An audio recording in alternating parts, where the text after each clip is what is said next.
Agambye kino bannange kibi nga Kampala yalidde empanga mu buli bw'enguzi. Wanji. Yes. Kati omufungula adiga ate ye nangangala. Nomugande kati gwe. N'ekigambo ayigigi tomanyi kye kitegeeza kubanga bamugambye gendo kikube tebanjogerako. Ani gwe tulina ani avunaanyizibwa ku bino tya executive director nyabo sigwa accounting officer we Kampala PS wange mu mateeka answer report ene ruma ED of course kuba yavunaanyizibwa mu kulondoola ensimbi zino n'okuzisaasanya ayazisaasanya sina kuzirondera yazisaasanya tewali 10 ku 460 billion zetuwadde kesisi omwaka oguwedde kifuluma kasaziba zivudde mu government of Uganda nga idi tataddeeko mukono.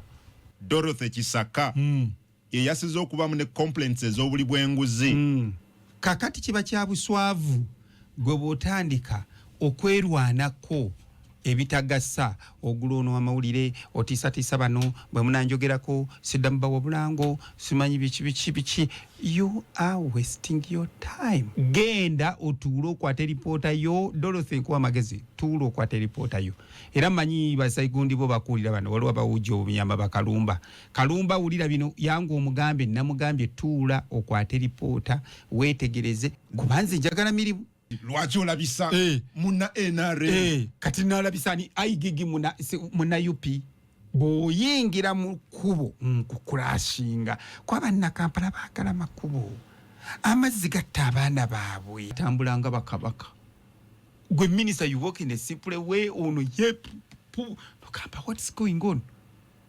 banene but I'm the minister mu protocol talina na waagwa shockingly namutulira mu protocol talina na waleera lagged miamu number 11 mu protocol I have even evidence wandiika kyoyagala naye toteekako ssente we know that ku 13 nze Adam Kongo program gw'ensonga kwe tuli Minister Kabuye Kyofatogabye wa Kampala n'emiriraano nga tuwulira engeri y'ebintu gy'abirabamu bino ebyabano bano abagira mufungula ndiga waravyu balina kimanya ekintu kimu nti kye bayita ayigigibwa form ya report nze tumya abanga akugamba nti weekube mu torch kyovula bane ku radio era I fought it idea ne mga please lekera okugira bakwate ekyo nekyo tukimanye nti kyawedde that's all naye mbakuba ono gwe twakwasa obuvunaanyizibwa bwaffe oba gwe twayazika ku buvunaanyizibwa bwaffe tukolera emirimu naali badde nziruka mangu n'ensiba buli kayisaaki buli kataapu akayisa embeera eno so that abantu tubeere nga tubalina abantu naffe twerongose tuve mu bino byogenda okuzinira ku makubo tetuli mu music show by the way twatula mu meeting era mu week eyo n'omukyalo oyo n'omukyala akulira ebyemirimu mu Uganda head of public service ne permanent secretary wange ne bamubuulirira ne va mu mawulire va mu kwerabisa I not taking a credit mu Kampala ye Hajati Misa Kabanda minister wange ne chofa period gwe jijo then betumala fena credit ntijikwata ntijiwa president Museveni kwa ya tutuma va mu mawulire kati ye Aleese technical work obudde bwe bumumalidde mu kwekubya bifaananyi kwerabisa kuzinira ku street that's no sense genda okole emirimu. That's what omuntu a performer you will never see a performer somewhere nabyo nonga akyogera nayo mukulu nti tutine kitumulaba ati tulaba mazina byo ati that's wastage of time eraawo abana bakubira okimanyi mu Kampala mwe muri element egamba ojja n'ogamba njagala sente twagamba wandika kyoweetaga naye tuteekako sente. What? Yes, I have evidence. Honorable. Yes. Wandika kyoyagala requisition. Hey, but don't put money. The amount. Yes. Ne bakikuwa hey. oba bajjeyo mekabe bamanyi oba bajjeyo billioni kubeera ezaabwe happening in Kampala kubeera ezaabwe zitandikira ku milioni 4 5 3. Honorable, this is a very serious allegation. Not. I have even evidence. It's only that abamu tuli good enough. Wandiika ky'oyagala naye toteekako ssente. We know that. Kakati oyo oba omuyita otya? Are these the effects now? Exactly. The outcomes, the effects. Obamba nonyeko bajibannyonnyole. Ebajje. Binnyonnyoleko bagambe reporter yino. Lwaki Kampala yekutte kikulembedde mu bukenuzi? Mu bukenuzi. Nti oba omuntu to that level osobola ogamba omuntu wandiika ky'oyagala naye toteekako ssente. Hey, this is serious. I'm shocked. Meaning gwe banakwako milioni 2 oba 2 bajaga twajjawo milioni 2 ne tuziwadda mukungu. I'm very shocked. Hey. Waliwo ne element gye basasula abantu, they don't care about your accountability. Are these real? Mpuliranga ebintu ebiri mu bbanga. Era nze kyovulaba ogamba mbu Kampala terina ssente. That's a typical lie. We have money. Kampala has money. Yes. To do everything.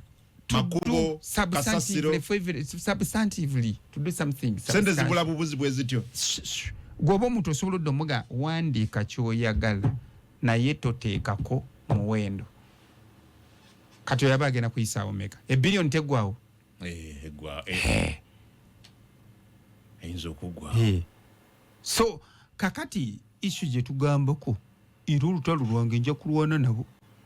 I have one strength ekirungi manyi okwogera ate ensoma. Omukambwe bwakoseza ku Lwokutaano bwavudde wa. No, obukambwe obwo bwabadde twofold.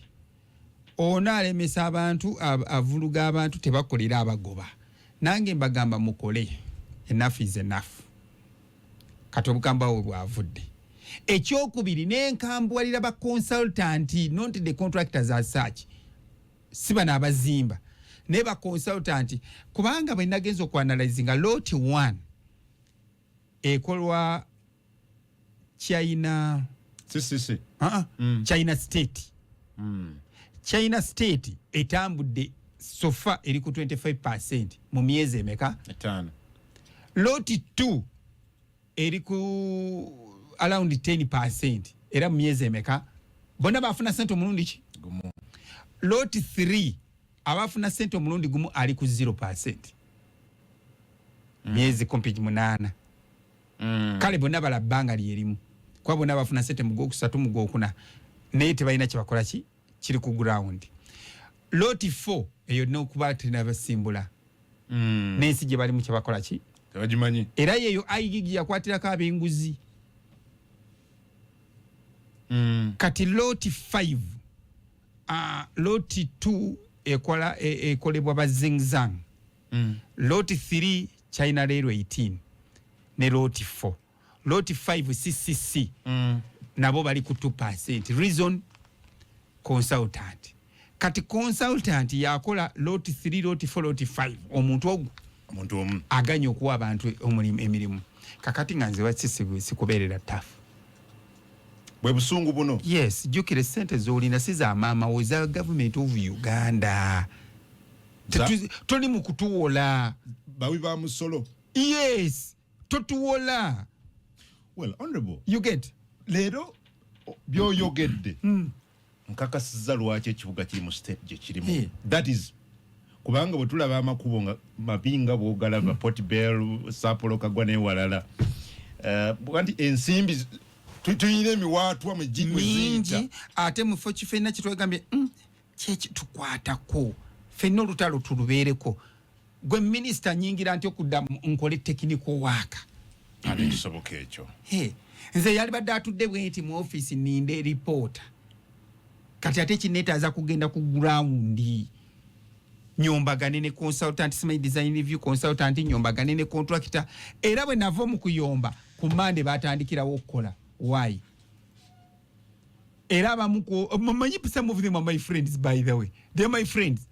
bamperezako esimu honorable today too tough minister too tough today minister too tough bana contractor minister too tough today too tough my honorable too tough bwetubere eri konze engomo manyi bwetugamba omushaija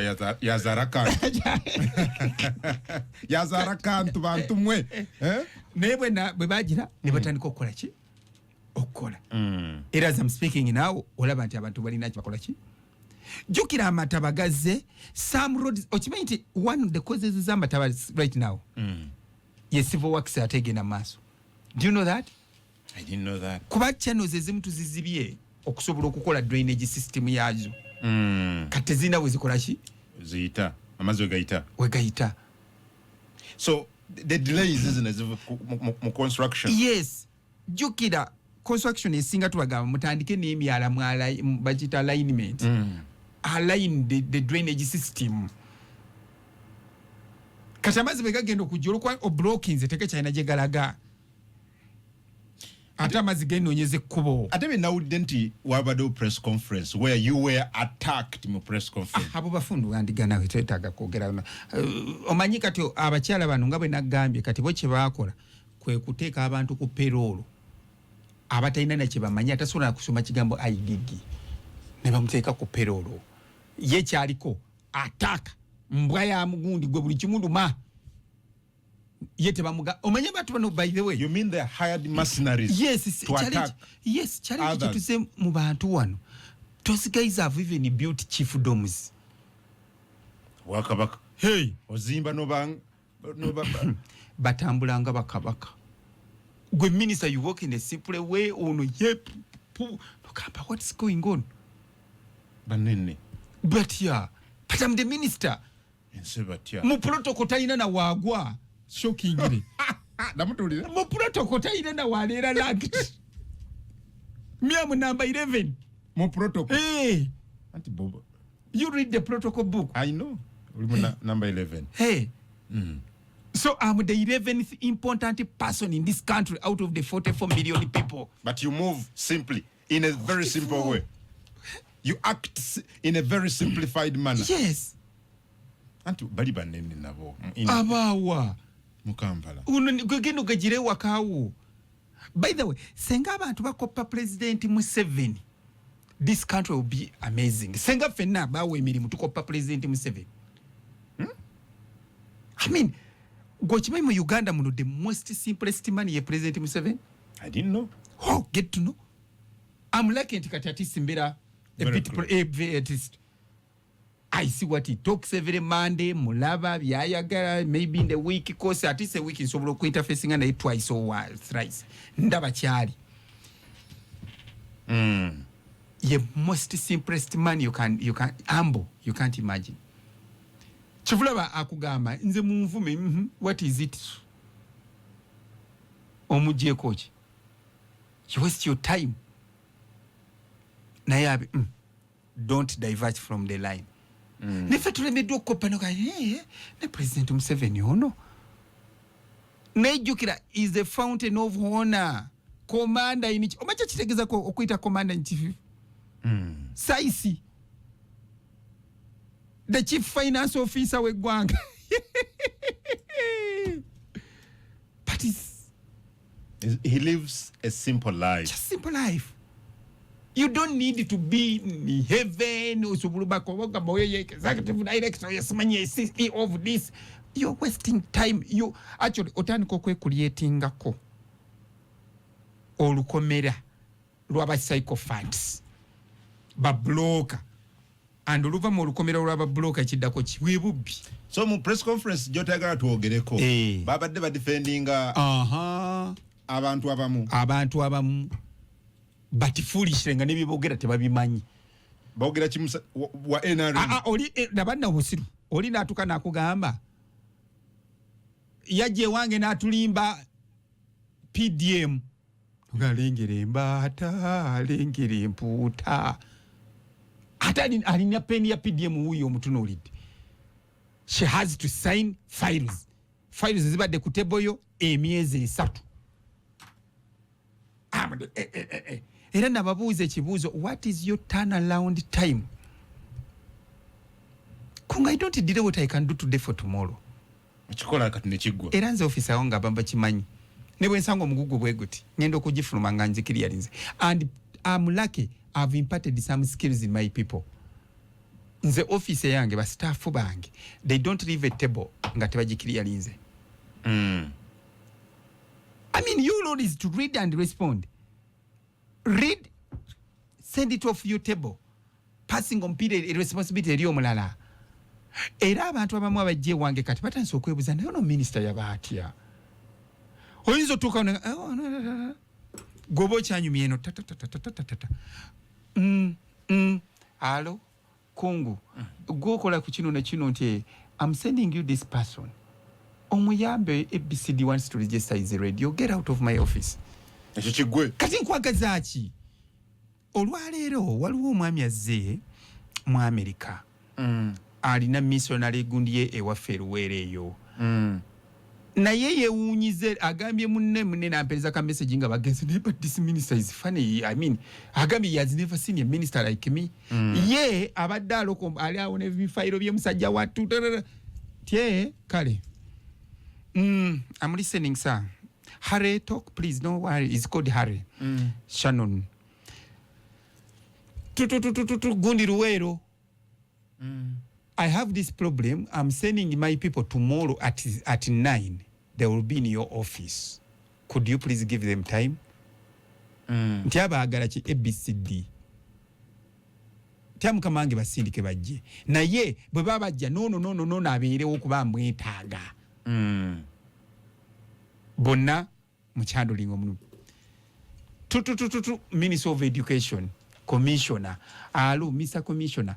I have this problem. What can I do? Tiamu kamange konze, okay, Friday, I need you in my office. Gane help me on handle this. Chigwa. Gwe mulimu, that's how the money employed us to do. Katinze, oyagala mbere ebintu ntandika okuloza ngo emyaka ekyenda.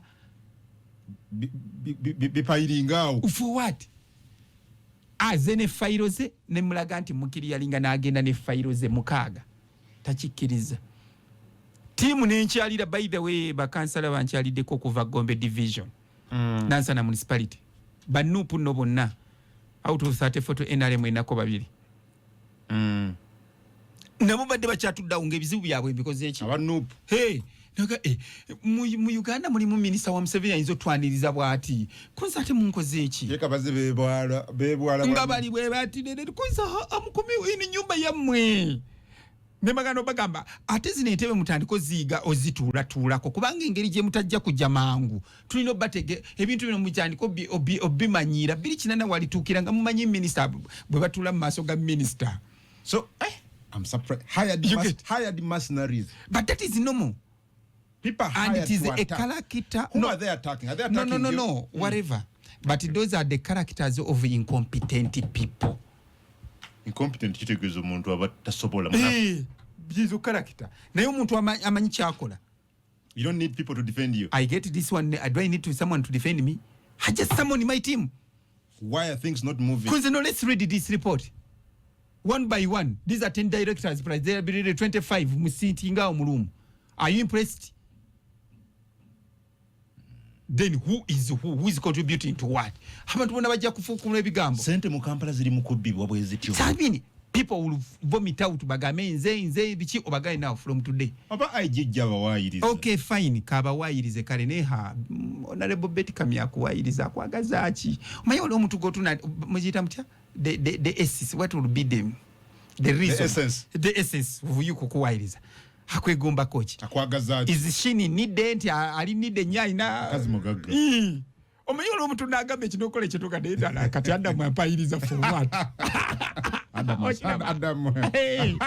ajali ndine kati apayize for what ngolaba kakati issue eyo badde nkulu naye olwaleero era wabaddewo ebinsanyusiza n'ebinyiziza mu conference in the next kulengeddeko ina conference mwobadde so in the next 20 minutes ze tujja okutunulako then ifune ku bantu so naye nga by and large nandisabye bannakampala I don't want to rally Kampalians on this naye ngenda kusaba to demanding a service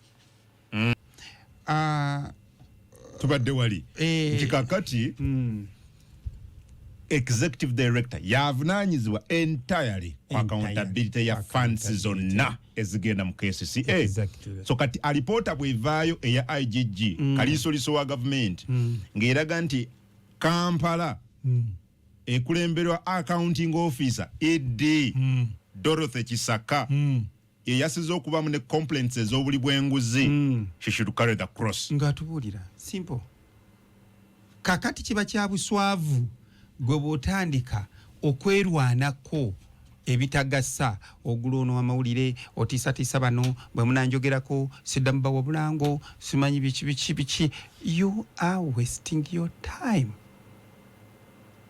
genda otuulo okwate ripoota yo Dorothy nkuwa magezi tuulo okwate ripoota yo era manyi basayigundi bo bakuulira bano waliwo abawujja obuyamba bakalumba kalumba wulira bino yangu omugambe namugambye tuula okwate ripoota weetegereze otandika okusiba taps wawe ziyita obuzibu buvaawa emiwaatwa gyonna ogizikize kubanze njagala mirimu kyova olaba neewaddeyo ebizibu byange biri ebisatu bijjukira drainage makubo nakasasiro kati neneewayo nenga ne bwe naakolako kimu emyaka gino 5 abantu bali mmanyirako awo kankube enguudo era kati nsisinkana ba contractor every week njagala gye bayita weekly briefing a contractor era bano abaali bazannya twali ku Friday twasinkana na Friday tugenda kuddamu kusinkana ne mbagamba please ebirala byonna mubikole kyesaagala kuwulira nga muzannyirako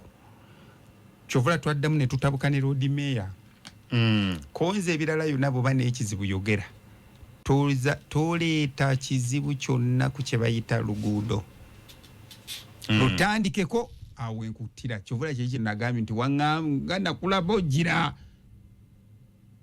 bw'oyingira mu kkubo nkukulashinga kwa bannakampala baagala makubo amazzi gatta abaana baabwe enkuba yakatandika meteorological report etugamba nti ate okuvanga lumu Okitoba paka November wanaggwera kate kigenda kufumba mutuku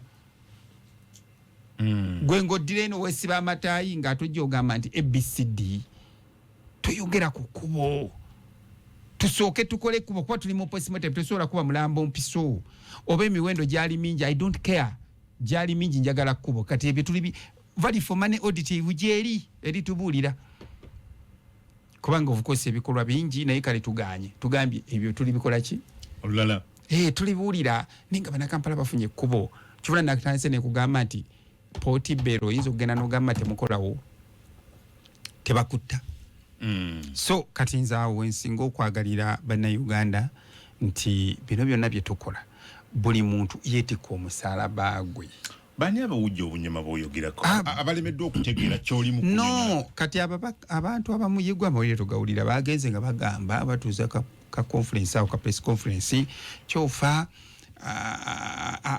bakuyita kulima alabisa ali mu kulabisa idi ng'ate kati ffenna tuli ba NRM twali byogeredde munda nze ayigigi ane lwaki olabisa ate kati ayigigi yafulumiza report obikka anti ono yali gibisse anti kati oli mukola naye anti ono teyaligambye Kampala yali biyise nagamba nabiteeki mwenda mukulira muntu mwami kituufu era kati nze ndi protecting oba bagala mulwanire munda wansi w'emmeeza nze protecting kati interest za mwami Museveni yatuwadde enguudo n'atuwa billioni 6 zakola ki abafune ku bantu bambuulire come on tell the public munda oba veyo yogere njagala obuuza bannakampala enguudo zibasanyusa Kyofa agamba come rain come sunshine ayagala nguudo zikole ki zikolebwe era yensonga kina era obagambe yensonga kina ali mukambwe nnyo okululi kulokutano nakatingira kubeera mukambwe nnyo kwasina negotiation n'abantu sente za Uganda twazikuwa nenkuwa muri mukungu adamu ndi mu luguudo olwo tombuliro oboli wa brown oboli isimayi wa chocolate oboli ibiki febye tukuyita red oboli wa purple njagala lugudo ekyakujewa mwe twaja kumpereza kati wezi okukolera olugudo lwange lukole ki lukole kati oyinza oduzanyiramu kati naabwe bwe bakwadde sente zange nti owaayo bilioni zizino 6 ndagawe zaakoze ebyo bye baweza KCCA terina sente era nakati mbagambye nembaga nsaga kuddamu kulira kigambo tetulina sente katono kenkwadde okakozesezza ki bayibuli etugamba bonobeere omwesigwa mu katono nze ne bwe nfuna akawumbi kamu I want to show it siguni ndaga ne honorable as simple as that oli muganda no ndi akuba owe awe kwe kwonoona akuba umba anti negozadde omusaliro omusango era baganda sibe tugamba negozadde omusaliro omusango toyagala kuwanira munda kubanga no. Nti bana bawujja boyisa bawujja boga nti bawujja obunyama no abafungula ndiga abaga nti lwaki olabisa muna NRA kati nalabisani ayigigi muna UP awo njagala nfune bantu batano bokka ku ayigigi wa nupu Kambabuze what do they want you to do ayigigi wa nupu 07